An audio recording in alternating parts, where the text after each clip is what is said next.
Hola, ¿qué tal? Mi nombre es Gersaim García y les doy la más cordial bienvenida a esta serie de entrevistas que tenemos con diversos líderes culturales, artistas y profesionales del ámbito creativo. Les recuerdo que esta iniciativa es apoyada por Horizontes Jalisco, un programa de la Secretaría de Cultura de Jalisco, y Cultulab, una agencia educativa de gestión cultural. El día de hoy me encuentro platicando con Mericia Curiel, quien es gestora cultural, a quien admiro y aprecio bastante. Mericia, ¿cómo estás? Bienvenida. Hola, ¿cómo estás, Gersajín? Muy bien, pues muy apurada. Los gestores culturales, los que van para esa terminal, vayan aprendiendo a moverse de un lugar a otro, no solo en lo digital, sino también en lo físico. Aquí se cumple lo del metaverso. En verdad creo que necesito clones para multiplicarme en las diversas facetas que tenemos como profesionales. Pero siempre es un gusto saludarte. Para mí también, pues muchas gracias por estar conectándote el día de hoy. Me gustaría que iniciaras presentándote quién es Mericia Curiel y a qué te estás dedicando en este momento. Bueno, antes que nada, pues soy esposa, ama de casa, mamá de 2 pequeños, y antes de eso me preparé como comunicóloga en el área de publicidad y relaciones públicas, pero llevé una carrera que estaba inserta en el área económico-administrativa de comunicación. Sin embargo, también llevábamos las materias como historia del arte, fotografía, radioarte, y a mí me llamaba mucho la atención la parte de la producción. Estuve produciendo fotografía y radioarte un tiempo, también estuve produciendo programas de radio estudiantiles, siempre pensando y consumiendo mucho lo que estaba sucediendo con el arte de esa etapa, que son los principios de los años de los 2000, ya estamos hablando de hace 20 años, y que el arte estaba pasando por una circunstancia muy específica. Estábamos pasando de la apropiación conceptual y de la reinterpretación de los artistas del mundo. Aquí en México, los jóvenes artistas estaban explotando de una manera maravillosa. Fue el nacimiento de los simposios de arte contemporáneo y de las ferias Maco. O sea, fui a la primera feria Maco, por ejemplo. Entonces, todas estas cosas me llamaron la atención, pero más me llamó la atención saber que había un grueso de la población estudiantil que producía arte y no vivía del arte, que no entendía cómo tenía que estacionar su producto, no identificaba los canales de difusión de su producto. Yo entendía que había que producir arte, pero no sabía cómo difundirlo y cómo distribuirlo. O sea, ok, ya lo produje, ya lo difundo, todos lo conocen. Ahora, ¿cómo lo vendo? ¿Cómo lo llevo? ¿Cómo logro la itinerancia de estos productos? ¿Cuál es el valor residual de los mismos? Y después también entendí la problemática de raíz de los elementos que conceptualizan la obra artística, la carrera del artista, el nombre del artista, enmarcado en todas las concepciones sociales y las contradicciones económicas que se estaban viviendo, porque nos cayó una supercrisis en el 2008 y se arrastró a los artistas, y la segunda gran crisis que pudo enfrentar el sector, que acaba de pasar en el confinamiento, pues fue la crisis de no haber entrado a las tecnologías de la información y la comunicación y a las redes sociales en su momento como un vehículo y como una plataforma de difusión, que yo como comunicóloga sí ya lo estaba trabajando desde el 2004, el 2005, o sea, para el 2006 yo ya estaba planificando sacar un podcast. O sea, estamos hablando de hace 2006, no sé, más de 14 años, de 15 años. Entonces, me he dedicado también a seguirme innovando en tecnologías de la información y la comunicación. Hago diagnósticos organizacionales para instituciones culturales como archivos, museos, colecciones, universidades también. Ese es mi principal ingreso y mi principal mover.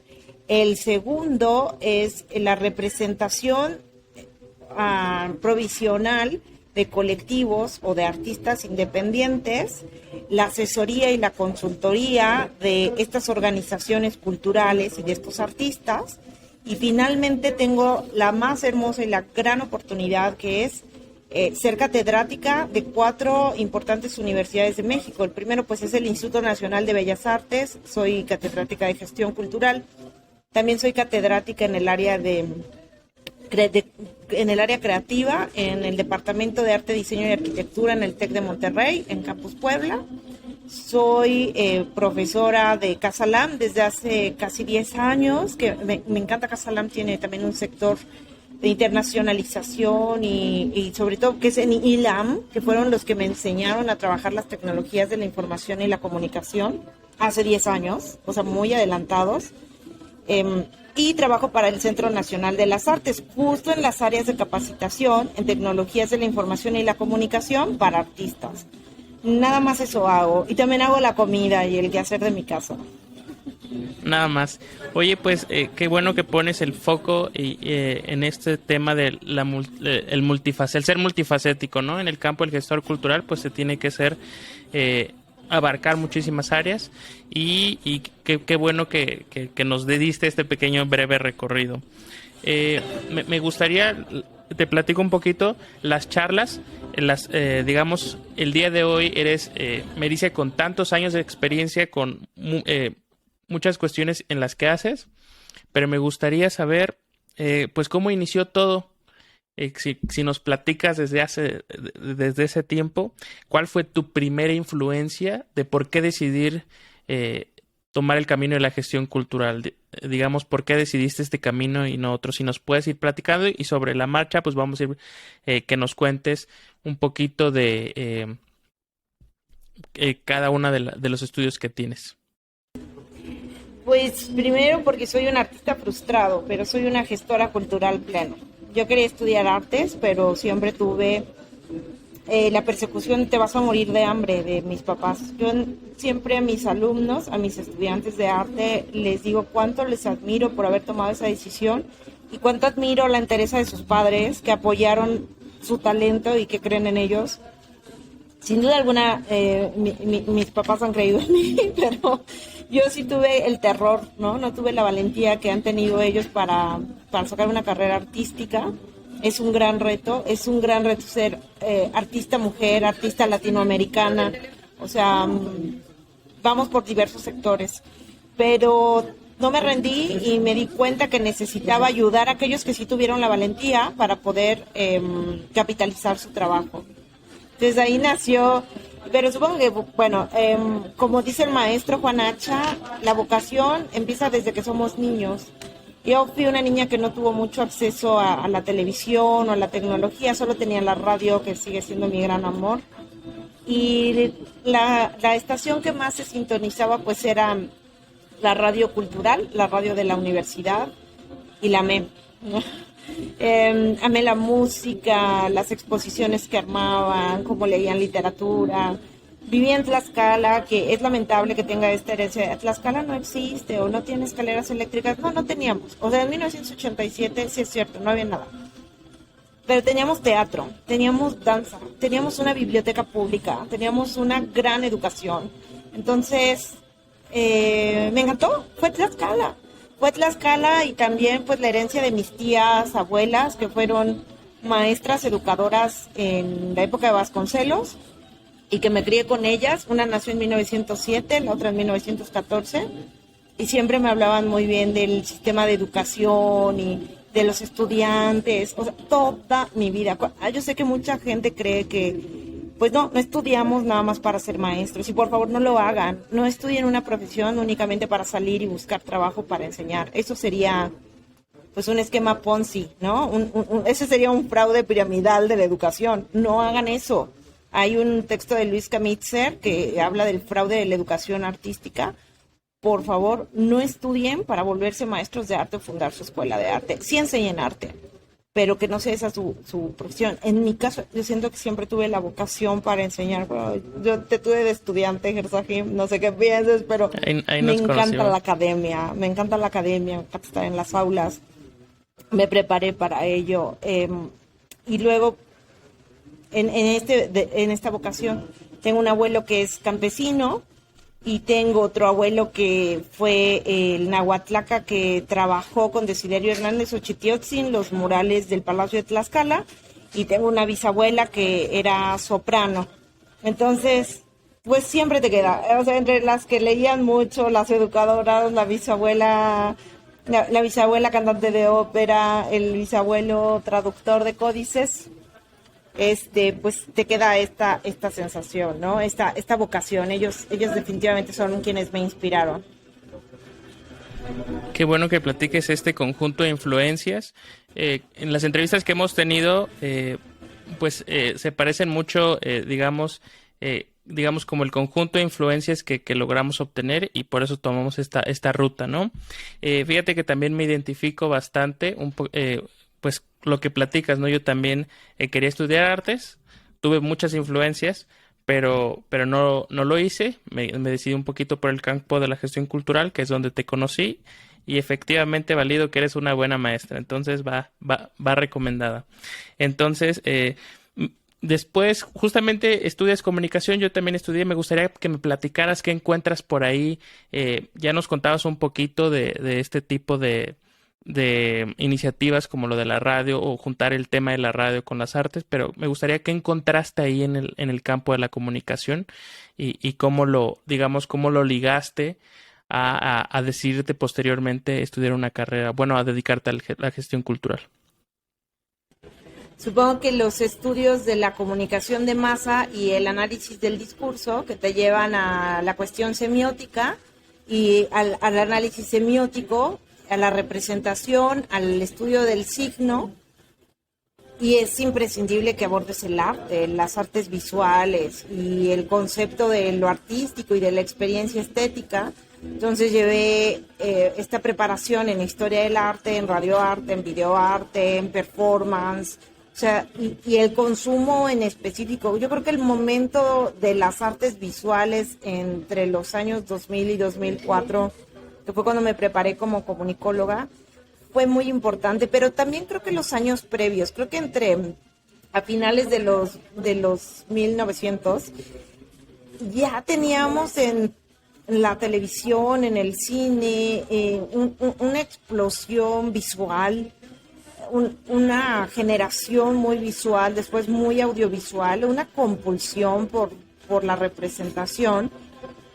que si bien la comunicación la estudia y que entonces resume que la única evidencia de que el hombre se comunica es el arte, porque lo que a ti te provoca un Jackson Pollock puede ser lo mismo que le provocó a Pollock, pero ¿cómo explicamos este lazo humano, que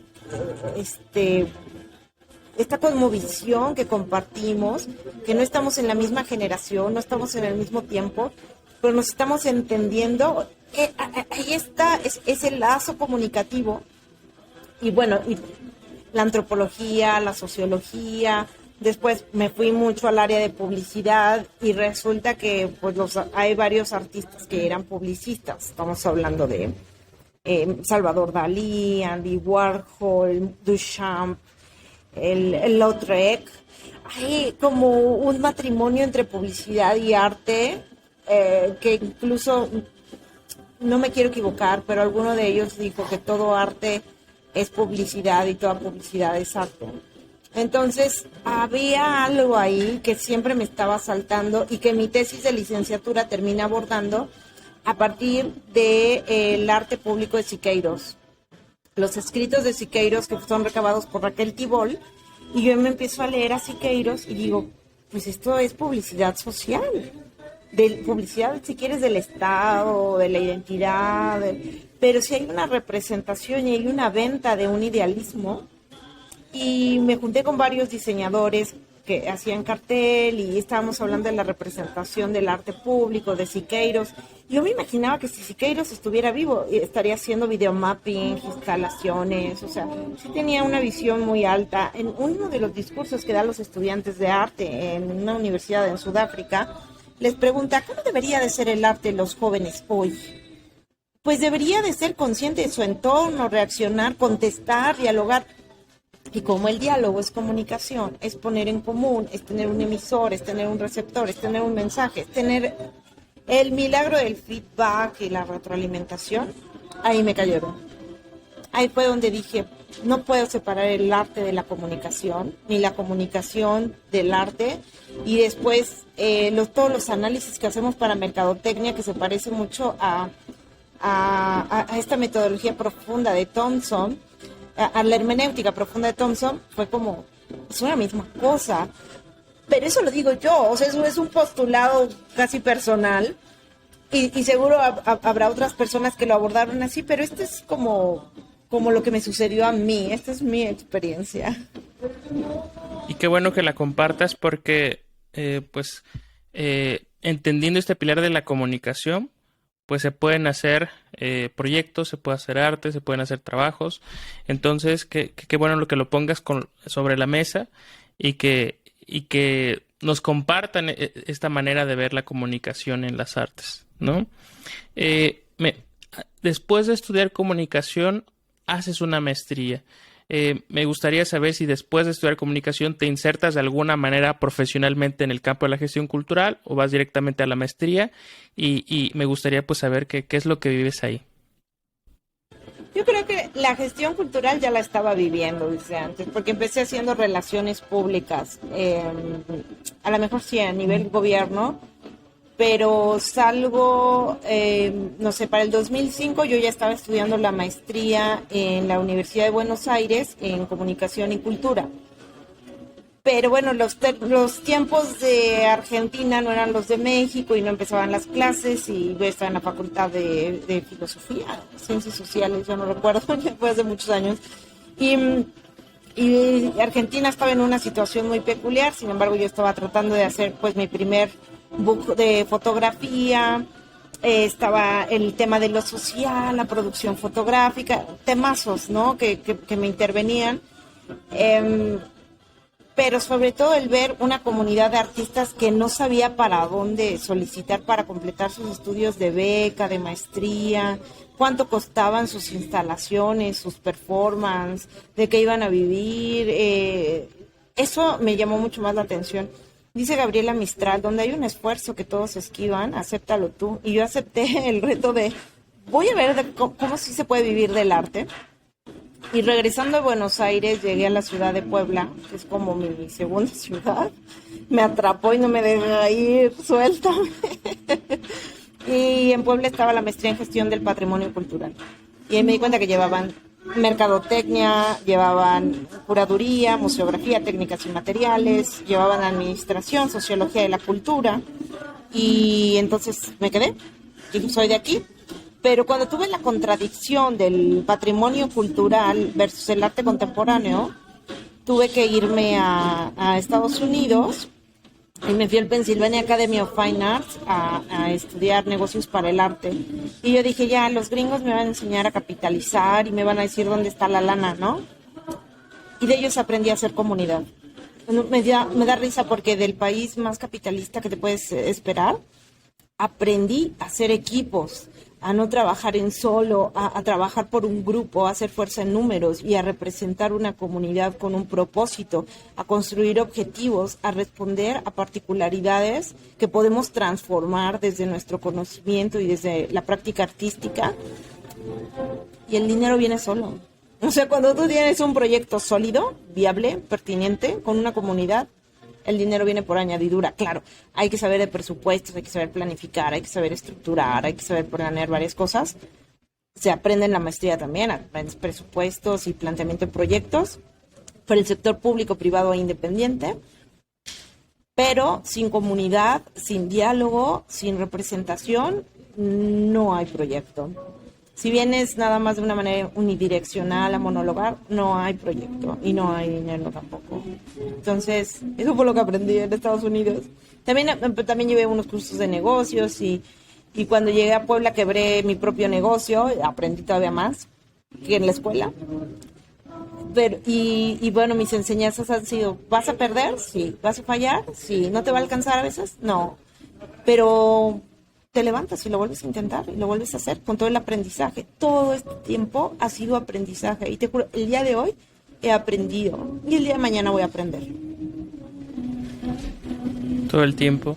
Oye, Sí. pues gracias por compartir esta visión que has construido. Tienes mucha razón. Digamos, las personas que nos están escuchando luego tienen muchas dudas, tenemos todos muchas dudas de cómo hacer un proyecto, ¿no? De si va a funcionar, de qué va a pasar, de cómo se va a construir. Entonces, qué bueno que pongas estos consejos sobre la mesa. Y me gusta, y qué curioso que compartes esta visión de los aprendizajes de Estados Unidos, ¿no? Que pensamos que tiene una cierta visión y te llevas otra experiencia. Me gustaría entonces entender un poquito cuáles son las diferencias que ves en los modelos, digamos, viviste en Argentina, has vivido en México, en Estados Unidos. ¿Cuáles son las diferencias que ves en torno a la gestión cultural? ¿Cómo las trabaja cada país, digamos, en esos momentos que tú las conociste? Bueno, o sea, han cambiado muchísimo en todos los países. Nos transformó la tecnología. Estamos viviendo otro momento. La revolución digital ha sido inevitable. Vimos como 3 pasos de gigantes hacia el futuro. Un futuro que a lo mejor pienso que en México no lo queríamos aceptar, pero que en los momentos que, cuando yo viví en Argentina, yo creo que lo que más me impactó fue Chile, Maipú, el mercado, que allá le dicen feria al mercado. Entonces fuimos a la feria, que sería como la plaza aquí en México, y las mujeres tan reprimidas, hablando en la plaza, quejándose del machismo que estaban viviendo. Yo creo que la mujer argentina, la artista, la gestora, también tratando de romper muchos esquemas con la imposición de lo patrimonial, pero también como la figura del varón antropólogo. Había una lucha feminista que se veía venir. En ese momento creo que era un granizo, que ahora sabemos se convirtió en una bola de nieve y ha sido una avalancha en todo el mundo. Cuando dicen el futuro es femenino, pues sí, a esa hora, y todavía pues nos está costando, pero en ese momento yo empezaba a ver como una luz al final del túnel. Se luchaba, finalmente Latinoamérica tiene la historia de luchas y de resistencias, y Argentina tiene pues las particularidades, ¿no?, de haber vivido administraciones muy severas, que carecían de políticas culturales, y la falta de políticas culturales es una política cultural que raramente ayudó al florecimiento de escritores, bandas, músicos, y creo que gracias a esas prohibiciones, Argentina nos lleva como 30 años luz en la gestión cultural. Tiene muy buenos manuales y gestores que yo admiro, como Bruno Macari y Ezequiel Anderegg, ¿no? Y las gestoras culturales que ahora ya se van abriendo paso, y que recientemente agradezco tanto a esta institución de cooperación española en Buenos Aires y al Ministerio de Cultura de Argentina, que también me invitaron a participar con ellos, tiene unos meses, un par de meses. ¡Qué barbaridad! Están muy adelantados en cuanto a la búsqueda del uso de las tecnologías de la información y la comunicación para el archivo, para el registro, para la inclusión también de las minorías y el rescate de las lenguas y las comunidades indígenas de Salta, Jujuy, y todo esto está increíble.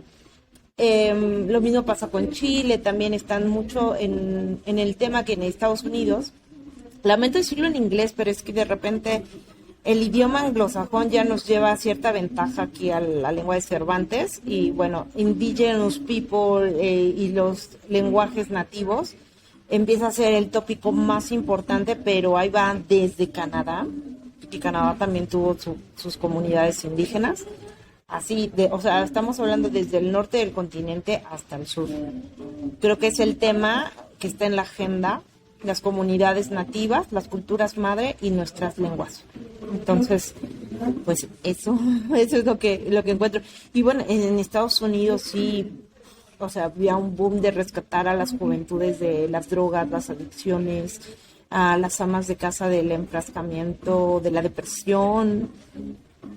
Un arte que rescata, un arte que sana, un arte que tiene la capacidad de construir puentes y de regresarnos a un punto de salud social y mental. Wow, qué interesante todo esto que platicas y esta diferencia de visiones y lo que se está trabajando. Fíjate que nos han platicado, en la última charla también nos platicaba, ella es historiadora del arte, y ella mencionaba que también se fue a hacer una maestría por allá, y nos platicaba estas becas que se llaman Erasmus y las Fulbright. Me interesa saber, para que le compartas a las personas que nos escuchas, digamos, cómo le hiciste tú para pues estudiar allá en Estados Unidos. ¿Fue un intercambio? ¿Fue una maestría? Digamos, para entender cómo podemos nosotros hacerle para abrir nuestros estudios a otros países. Si me puedes platicar un poquito y de qué se trata el temario de lo que ves allá en la escuela donde estuviste. Bueno, primero cursé creo que 4 créditos. Bueno, creo que fueron 2 créditos en el Pennsylvania Academy y fueron 2 créditos y otros 2. Bueno, porque también llevé English like a second language. O sea, fueron como 6 créditos en total que me valieron para la maestría. No fueron estudios de posgrado, sino un complemento de créditos para poder tener el título del máster en México. Y segundo, sí, por supuesto que conozco a los Fulbright y gente increíble que tienes que pasar todos estos exámenes y entrar a la universidad y después complementar lo que ellos te dan. O sea, esa beca no es suficiente, siempre tienes que terminar gestionando otra parte para terminar la maestría. Sí estuve en un proceso de solicitud Fulbright, pero ya era mamá y por ahí se me atravesó la maternidad, el embarazo, el parto y fue muy complejo, ya no completé la solicitud y después me ganó el trabajo y ya no hice la parte de solicitud de posgrados en Fulbright. Yo me fui como niñera, me fui como au pair. Yo trabajé en un programa que se llama Cultural Care y entonces tenías que enseñar tu idioma a la familia donde vivías, y tus valores y cómo vivías tu cultura. Era como un intercambio cultural, pero vivías dentro de la familia. En el programa ellos me pagaban seguro, me pagaban casa, me pagaban coche, me pagaban celular y me pagaban la escuela. A cambio de que cuidara a los niños y limpiara un poco la casa y todo esto. Entonces por ahí no le cuenten a nadie, pero rompí las reglas. También cuando pude levanté pasto, corté el pasto los vecinos o levanté la nieve cuando tocó el invierno. Y fui juntando algunos dólares para cuando regresé a México tenía un ahorro, pude pagar lo que debía de colegiatura, de mi máster, pude tener dinero para invertir en mi oficina. Mi primera inversión en ese tiempo fue una BlackBerry que tenía radio, entonces con eso me súper movía por la ciudad. Mi primera oficina fue un Starbucks, paradójicamente en la calle Tlaxcala, en la Condesa. Es muy diferente, ¿no? Es muy diferente. Hay diferentes migraciones y hay diferentes formas de estudio. Cuando me fui para Argentina, pues me fui con ahorros propios y con apoyo de la familia, pero muy poco. Yo creo que si algo ha calificado mi ejercer, ha sido el picar piedra. Yo he tenido que picar piedra, pero también he visto otras mujeres y otros varones que se fueron como au pairs en los mismos programas que yo. También obtuvieron sus puntos o tuvieron incluso más estudios que yo y la lograron y la rompieron y les sirvió. Hay muchas formas de migrar, de aprender y de instalarte en el espacio que debes hacer, que vas a ocupar. Oye, pues gracias por compartir esto, porque muchas veces nos cierra el mundo, ¿no? Digamos, no logramos conseguir esa beca o ese financiamiento, ese proyecto, esa solicitud, y a veces se nos cierra las posibilidades. Entonces, qué bueno que nos platiques las maneras en que lograste pues cumplir. Al final fue una meta, cumplir esta meta. Es bueno que también te divertiste, también viajaste, también conociste, también aprendiste. Entonces, digamos como para pasar a otro tema, ¿cuál fue la mayor experiencia, el mayor consejo que te llevas de esa experiencia académica? Pues en el caso de los estudios en el extranjero, yo creo que es una necesidad que va a tener todo estudiante en México. Salgan. O sea, no importa si es al país con el que tenemos frontera, pero salgan, viajen, piérdanse en Tokio, ¿saben? O sea, piérdanse en otro país donde se abre otro idioma, donde haya otras letras, donde todo. Porque es ahí cuando te sientes perdido que te encuentras, que tienes nuevos retos, que a veces cuando nada más estamos en una ciudad, en un lugar, como dice un amigo, recientemente me lo dijo, ves el mundo desde un popote. Pero cuando sales, se abren todas las posibilidades y es una puerta como hacia todos los pensamientos que ni te habías imaginado. Y yo creo que ese es el aprendizaje, de poder salir y hacer cosas diferentes y escuchar otros idiomas, otras lenguas y quitarte los prejuicios que puedas tener, como decir esos gringos, ¿no? Y tener un prejuicio con su producción, y me resultaron más humanistas que otras personas que sí esperaba que lo fueran. Y quité muchos prejuicios de los argentinos, de los chilenos, a salir y hacer otras cosas, conocer el mundo, y es salvarte a ti y liberarte a ti bueno, finalmente somos trabajadores de la cultura, y la cultura tiene estos dos enfoques: o es libertadora o es opresora, o te hace igual a unos o te propone diferente a otros. Entonces salir te ayuda a salvar esas diferencias, o a sanarlas, o a construirte de una forma mucho más compleja. Yo creo que la canasta básica de cualquier gestor cultural pues es conocer otras culturas, ¿no? Vivirlas, experimentarlas. Regresas de Estados Unidos, mencionabas que pues ya tenías a tu pequeña y comienzas a hacer tu oficina. ¿Qué sigue para ti? ¿Qué hiciste después, digamos, de regresar? Bueno, yo regreso, pongo la oficina, la quiebro, me enfermo terriblemente de artritis. Hasta la fecha todos me conocen, que me cuesta mucho trabajo caminar, moverme. Han sido maravillosos conmigo, me tienen mucha paciencia. Y comienzo a hacer termino la tesis, comienzo a hacer mi consultoría. La primera consultoría que hago es al Archivo General de la Nación, ya como comunicóloga organizacional. Y imparto clases en la Universidad Iberoamericana, en una universidad particular independiente. Finalmente, mi tesis de maestría postula que el estudiante de arte debe conocer de economía, de administración y de negocios. Y anduve por todas las escuelas de arte de México vendiéndoles: por favor, métanlos a su currícula. No estaba fácil, todos me decían: hay que tramitarlo con la SEP, hay que hacer muchas cosas.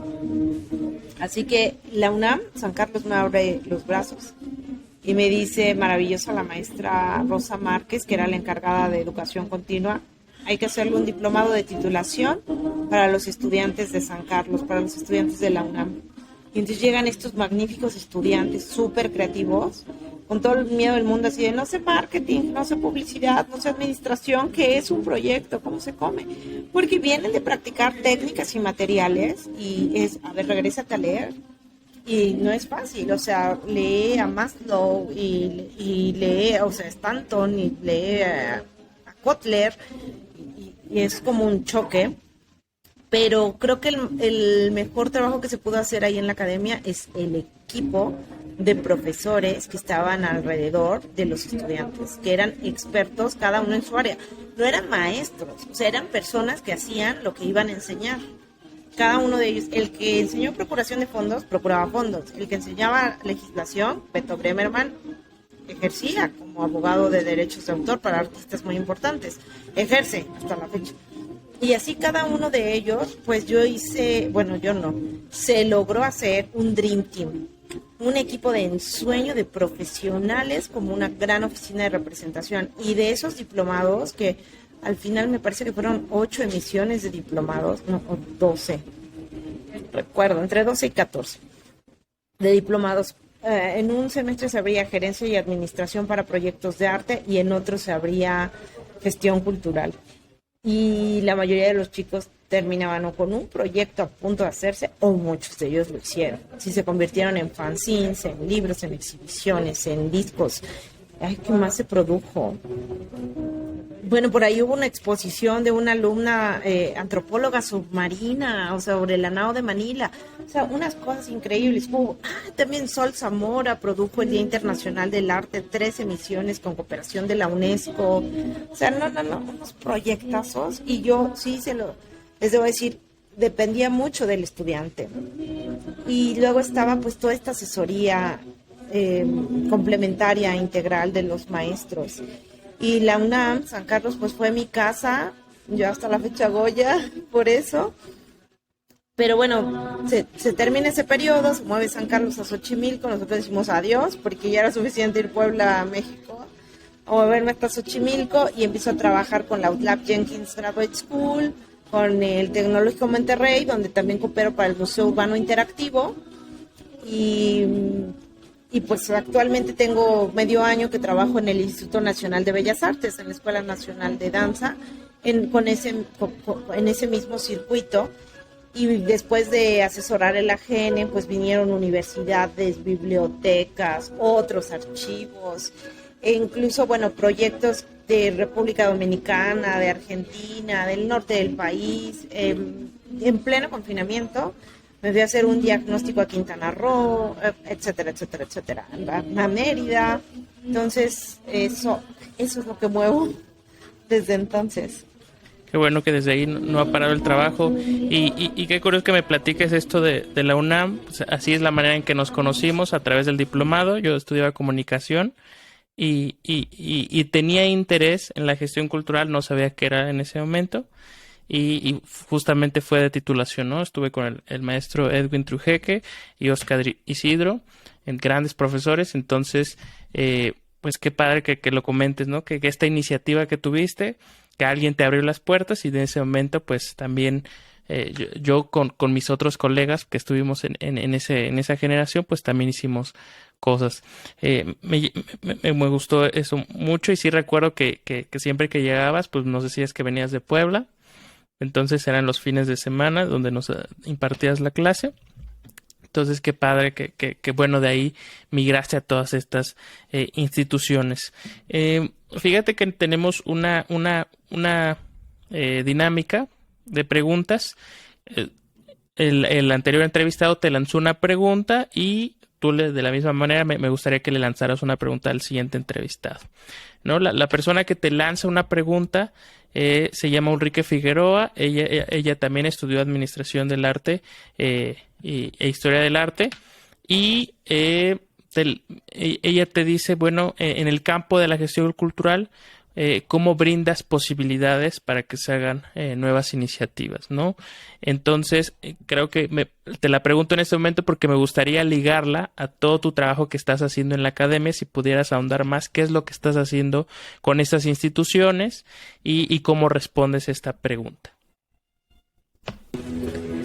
Creo que lo hacemos desde la multidisciplina, la interdisciplina y la multigeneracionalidad. Muchas generaciones, ya no se trata de proyectos de jóvenes para jóvenes, sino proyectos donde entendamos que el adulto en plenitud, los infantes, las amas de casa, también son artistas en plenitud, y también son consumidores, clientes de estos sectores. Y en cuanto a la multidisciplina, pues esta ha sido un principio que ha regido mi vida desde por siempre. No nada más vas a abordar el arte desde el diseño, desde los artistas, sino también desde la arquitectura, la mecánica, la agricultura, la biología, la química. O sea, la multidisciplina te ayuda a encontrar otro enfoque, y no nada más el del viejo gestor cultural, antropólogo, que te va a dar el mismo resumen o la misma lección, la misma cátedra una y otra vez. Y el aprendizaje constante, no venimos a enseñar, sí venimos a aprender. Hasta de los infantes, ellos nos enseñan nuevos proyectos de educación y de información, ¿no? Creo que desde ahí es que se puede innovar. Desde no pensar que lo sabemos todo, porque nadie aprende lo que piensa que ya sabe. Qué buena respuesta, y sí, totalmente, ¿no? Es un compendio de digamos de visiones que se van complementando. Recuerdo que diste una charla con la UTLAP precisamente, hablabas el rol de la comunicación que está enfrentando, en específico eran las redes sociales ahorita con la pandemia, cómo influyeron ahorita con la con la pandemia. Entonces me gustaría saber que nos contaras qué platicaste en esa charla, si nos puedes contar cómo están innovando, cómo se adaptaron algunos proyectos o museos respecto a la pandemia en términos de comunicación. Bueno, empezando porque tuvieron que implementar la planificación estratégica. Te sorprenderías la cantidad de proyectos culturales y museos que no tenían misión, visión, valores, objetivos, metas, planes de trabajo, que carecían de manuales de operaciones. O sea, estaban operando como podían, como sabían. Entonces, cuando llegan las nuevas tecnologías, empiezan a utilizarlas como herramientas para la clasificación de las diferentes comunidades. Ya la mayoría de los proyectos culturales hoy hablan de públicos híbridos, los que los van a seguir en digital, que están en Japón, en Argentina, en Tailandia, en Australia, y que probablemente nunca van a pasar por la puerta del museo, del auditorio, de la biblioteca o del archivo, pero sí van a estar muy pendientes y van a ser seguidores de las redes. Entonces hubo una comprensión espiritual del consumidor de arte y cultura. Y por otro lado, también creo que el comportamiento de la sociedad. En cuanto nos confinaron, todos corrieron a los libros, a las series, a la música, a los conciertos. O sea, realmente no se fueron ni siquiera a estudiar biología o medicina, se fueron al arte. Entonces, cuando me dicen, oye, es que ¿cómo quieres que se dé prioridad a un proyecto artístico cuando la gente no tiene para comer? Digo, sí, hay que eliminar el hambre del mundo, por supuesto, pero cada vez que me preguntan eso, les digo, o sea, que solo las personas que comieron tienen derecho a ver el arte, o solo los que tienen un coche y tiempo de descanso. O sea, las personas, los obreros, los que trabajan todo el tiempo, no deberían de entrar al museo, no deberían de ir al cine, no deberían de comprar un libro porque son obreros. No sé, se me hace rarísima la pregunta. Y luego en el confinamiento, todos se soltaron a libros gratis, baja el PDF, pero no había alfabetidad digital. Mis suegros me decían, qué bueno que hay libros gratis, pero ¿cómo es esa aplicación? ¿Dónde le jalo? ¿Dónde se le aprieta? Entonces también hay una comprensión, o sea, las instituciones culturales están comprendiendo el abismo que se creó entre quienes tenían alfabetidad digital y no, quienes eran sus audiencias digitales y las que eran físicas, y las físicas que no se fueron a hacer su audiencia digital, y las digitales que nunca van a hacer sus audiencias físicas. Una reclasificación, pero también un ordenamiento y un correr hacia el e-commerce, donde puedes planificar tu visita al museo con antelación, y entonces sabes que vas a estar en un grupo de personas selecto, que no va a estar así. De por sí los museos difícilmente están así, al menos que tengas una gran exposición blockbuster, pero me gustó, ¿no? Me gustó cómo lo fueron entablando. Sí, y yo creo que estos 2 años que pasaron fue un gran aprendizaje, y qué bueno que muchos proyectos se han sumado a todo esto. Me gustaría saber cuál es tu opinión, para terminar, cuál es tu opinión de qué es lo que siguen en cuanto a los proyectos culturales. Ya estamos viendo las reactivaciones, como estos conciertos grandes, como el Ceremonia, como el de Coldplay, viene la Semana Santa. ¿Qué siguen? O sea, ya hay una apertura oficial de digamos, de salir a la calle ya sin restricciones. ¿Cómo ves que van a migrar o van a cambiar los proyectos en cuanto a esta situación? ¿Realmente ahora regresamos a lo que se llamaba la normalidad? ¿O será una nueva normalidad? ¿O qué crees que ocurra? ¿O crees que haya un cambio significativo o totalmente crees que sigue igual? ¿Tú qué opinas? No, el cambio ya sucedió. El cambio ya fue, y fue inevitable. Claro que no vamos a regresar a nada. De hecho, nunca hemos regresado a nada. Sí, o sea, si bien evocamos el pasado y, como decía Jean Baudrillard, tenemos un anhelo de lo pasado, sin duda alguna cambiamos, pero siempre habíamos estado cambiando, solo que este cambio fue muchísimo más notorio. Entonces, no. O sea, van a venir los conciertos, pero ya es diferente. Ya hay una duda, ya hay un recelo, ya hay ciertos respetos. Lamentablemente hay comunidades o hay sociedades que si tenían algo que se consideraba socialmente detestable, lo van a seguir teniendo.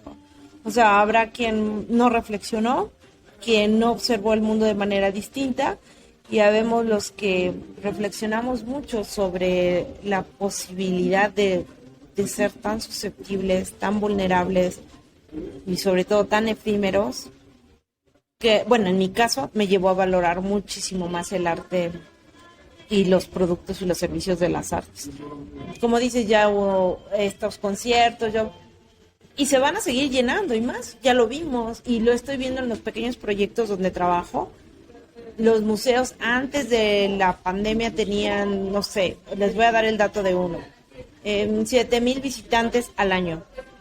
Y en un mes, en la primera noche de museos, lograron 2,000 visitantes en un día y 7,000 visitantes en los primeros 3 meses. O sea, sí siento que hay una comunidad que está más involucrada en el arte y en las humanidades, definitivamente. Sí, totalmente. Melissa, pues muchas gracias por platicar con nosotros. Me gustaría que tú le lanzaras una pregunta al siguiente entrevistado o entrevistada que está por confirmar. ¿Qué le preguntarías?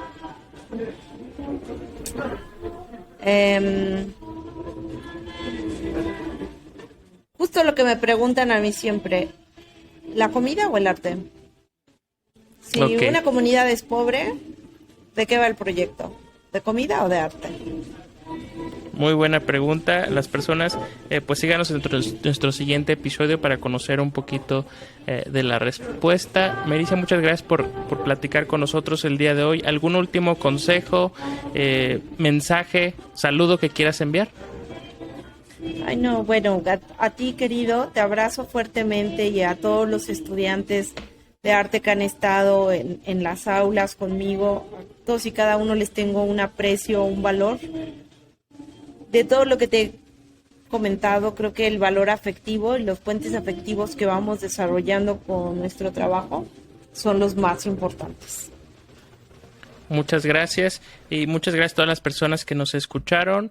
Les recuerdo, mi nombre es Kersaim García. Este proyecto fue apoyado por Horizontes Jalisco, un programa de la Secretaría de Cultura de Jalisco, y Culturlab, una agencia educativa de gestión cultural. El día de hoy platiqué con Melissa Curiel y nos vemos en la próxima. Muchas gracias. Gracias, Kersaim. Un saludo.